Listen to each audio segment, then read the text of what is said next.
Donc là, les fraises, elles ont été cueillies ce matin. Et donc, on a été au jardin de la Frolle.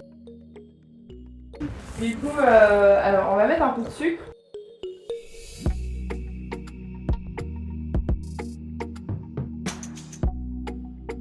Donc c'est un mélange de myrtille, mûre, fraise et framboise. Donc là, on est sur des bassines en fibre et il faut, pour la taille de mes bassines, je mets 7 kg de fruits et je mets à peu près 600 à 700 g de sucre par kilo de fruits. Ça va dépendre de la maturité du taux de sucre du fruit. S'il y en a moins, si c'est un peu plus acide, on va mettre un petit peu plus de sucre. Alors pour les confitures, c'est fruits, sucre et un peu de jus de citron. Et puis aussi, pour certaines, je mets de l'agar-agar.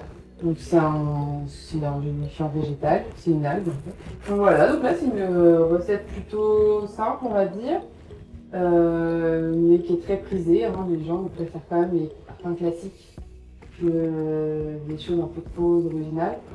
Sauf pour les périodes de fête.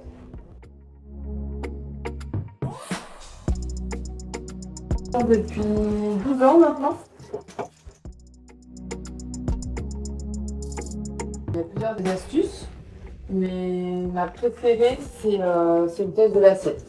C'est-à-dire on met une assiette au frigo, on la sort, on met un petit peu de confiture dans l'assiette et puis on bascule l'assiette en fait. Si ça colle un petit peu à l'assiette, si ça adhère un peu à l'assiette, on vient que c'est prêt.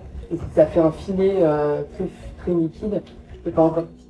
De toute façon, le vrai travail, on va dire, d'artisan confiturier, c'est vraiment un travail manuel, un travail artisanal fait à la main à la base. À partir du moment où on met des machines ou des choses qui font à notre place, c'est plus trop la même chose. On est dans une autre dimension. Après, moi, je trouve que ça altère la confiture aussi. Si ça va dans des tuyaux, des machines, des broyeurs, etc. Là, on est vraiment sur la découpe du fruit à la main, de la préparation à la main, de la cuisson, on mélange les mains, une peau à douche, petite plage aussi. On essaie d'avoir un produit de qualité et qui a le plus de goût possible. Pour booster un peu une activité, au démarrage, j'ai fait pas mal de concours. On va en région, des concours nationaux. Donc le premier, c'était en 2013 et c'était avec ma gelée de raisins aux épices. J'ai remporté une médaille de bronze au concours des saveurs régionales. Et puis après, j'en ai eu plusieurs années, mais en 2016, j'ai remporté le championnat de France de confiture.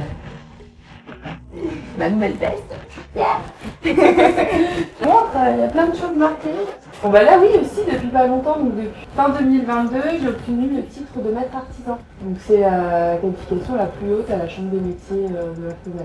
On a quand même rapporté pas mal de contacts, de personnes qui m'ont démarché pour travailler avec moi, des parties de France, mon ailleurs. Bon, après, j'ai pas forcément su et tout ça, mais j'ai eu des demandes quand même, donc ça m'a un petit peu bien boosté.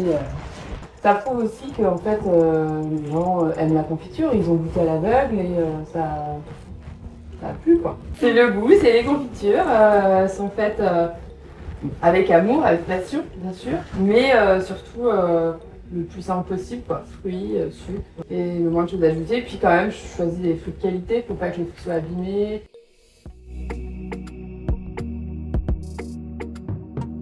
Alors en fait, je baisse un peu pendant la mise en paume.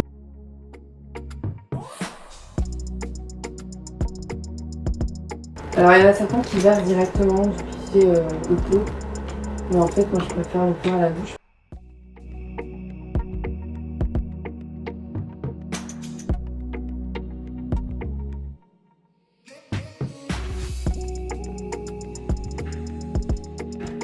J'écris tout à la main, le parfum, le taux de sucre, les ingrédients, donc je passais mes soirées à faire ça. Et donc après on s'est dit, bah non, on va investir sur une imprimante et puis... Mais c'est toujours pareil, c'était une question de gestion, de conditionnement différent. En fait, chaque fabrication va avoir un taux de sucre différent, donc ça varie. Et des ingrédients qui changent aussi des fois, parfois.